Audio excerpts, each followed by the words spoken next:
Hey friends, in today's video, I'm going to share with you 5 hidden causes of work from home stress and what you can do about it.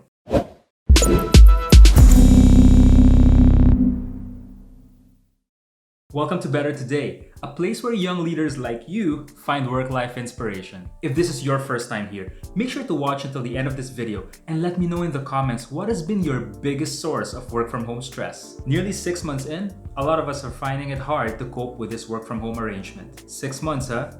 We're gonna be regularized soon. Working from home has so many upsides for us. More time with family, you get to skip traffic and your daily commute, and theoretically, we should be getting more rest. But if you're like me, it actually feels a lot more stressful to be working from home. See if any of these 5 hidden causes of work from home stress is affecting you. First, and probably something that you will notice quite easily, is noise and sound. If you find yourself irritated from random sounds or background noise, chances are you're getting stressed from noise pollution. While I'm in the zone during work, I find that I would suddenly get distracted when I hear something that I didn't used to hear before. Somehow I can hear my ref's motor a lot more clearly now, and I could notice how loud my clock has been ticking. Nope, I don't think I'm going crazy yet. This sound pollution can come from the outside too. If you live in a condo, your neighbors who make a lot of noise could also be a source of stress. Not what you're thinking kind of noise, thank God. If you're from the 4th floor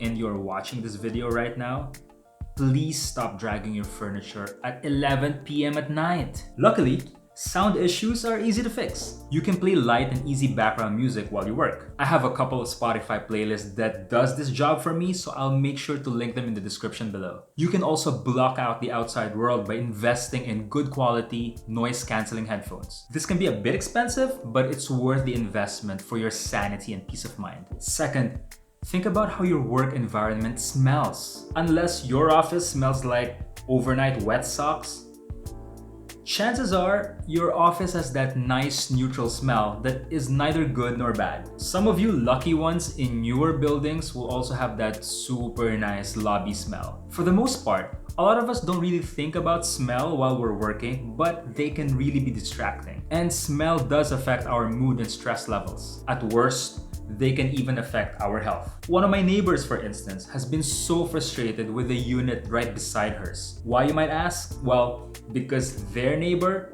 smokes. And if you're a non-smoker, the smell of cigarette smoke will drive you crazy. Another major stress from smell comes from food. This is especially problematic for a lot of us who live in condos. Food smell, they tend to stick around for a while. And if you're really unlucky, they stick to your clothes, the curtains, and even your furniture. In theory, a condo that smells like a 6-piece Chicken Joy bucket is nice, but it's probably not something you'd want every day inside your home. Like sound issues, smell is pretty easy to fix. Open all of your windows for a few minutes a day, get some fresh air in. I would also switch on my kitchen exhaust fan as well as the bathroom exhaust fan. And I do this once in a while just to get rid of the stale air that's circulating in the condo. Cheap fixes like diffusers and scented candles also help improve the smell of your work environment. And there's nothing like working in a nice smelling environment, believe me. Third, think about how much sunlight you're getting or not getting. There's a lot of research out there that proves all the health benefits of getting enough sunlight. The good news is that we live in a country where there's plenty of sun. Sometimes a little too much. But the bad news is that with this work from home arrangement, most of us are spending daylight hours indoors with meeting after meeting after meeting.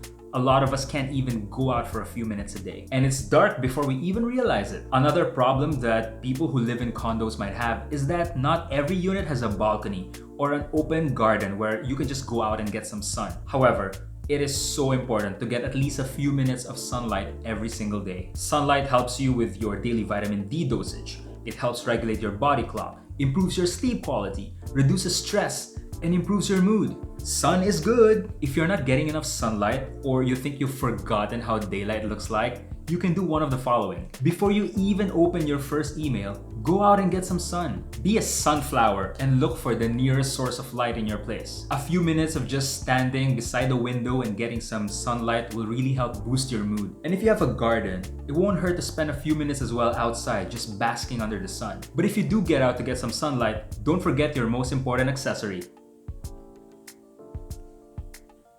5 to 10 minutes of sunlight to start your day will go a long way into reducing your stress from work and boosting your mood throughout the day. It's one of the free ways to beat these hidden causes of work from home stress. If you like what you're hearing so far, give this video a thumbs up and don't forget to subscribe. Fourth, be super aware of visual clutter around your workspace. Visual clutter is real, and I swear I get super stressed out whenever I see a messy workspace. Messy environments can make you lose focus with plenty of random things that could distract you. You can also feel anxious or overwhelmed if you lose something in the mess or the clutter. And you can end up wasting a lot of time looking for those things that you've lost. It's really hard to look forward to working if the first thing that greets you before a 9 a.m. meeting are piles of paper, a half-eaten burger from the night before, or missing notes for your meeting. Try not to leave food lying around your workspace either. That's gross, and it's an open invitation for cockroaches and rats to come and visit your work area. Decluttering your workspace is a lot easier than you think, but you do have to make it a habit so that it sticks. One of the things that work for me is packing away my work laptop at the end of every single workday. It just sends a signal to yourself that your workday is done. Keep away all the charging cables too. Put loose papers in trays or envelopes, or toss them if you're never gonna look at them again. Try not to let loose items like pens, pencils, and highlighters lying around your work area. I'm not a fan of minimalism, so I will never advise anyone to have a minimalist work from home setup. But if you can, do try to give your table or your workspace as much breathing room as possible. Getting to that clean desk every morning feels amazing. Fifth is to consider the space in and around your work from home setup. For many of us, we never planned our homes to be offices or workstations, so we probably never allocated an area for productivity. Well, you don't have a choice now. A cramped, tight, or uncomfortable spot might not seem like a big deal, but pretty soon, you could start feeling overwhelmed or even more stressed if your workspace is cramped or you can't move around. It's even worse if your work area is in a high traffic environment. If you live in a house and there's some room to spare, you might want to move your workstation into an area where you could stand up and literally walk around for a few steps. That'll give you a sense of breathing space around you. That feeling of space is great for focus and literally gives you breathing room as well as space to stretch when you need to. If you're like me though and you live in a condo, it's a little bit harder. What works for me is to try moving my work area as far away from doors as possible. Little distractions like having to open a door if you want to get somewhere or hitting yourself in nearby furniture can pile up, and that could leave you feeling even more stressed about your work from home environment. If you can, move your workspace closer to charging plugs or get an extension cord, which could help you work more efficiently. Finally, try to pick a spot with a nice background. Bookshelves, wall art, or even just a plain empty wall are great backdrops should you want to switch on your camera during meetings. Or you can always just use virtual backgrounds. This one is my current favorite. What has been your biggest stress cause while working from home? Let me know in the comments below. If you found this video informative or helpful, smash that like button and don't leave without subscribing. Thank you so much for watching. My name is Jason, and may your work from home setup be better today.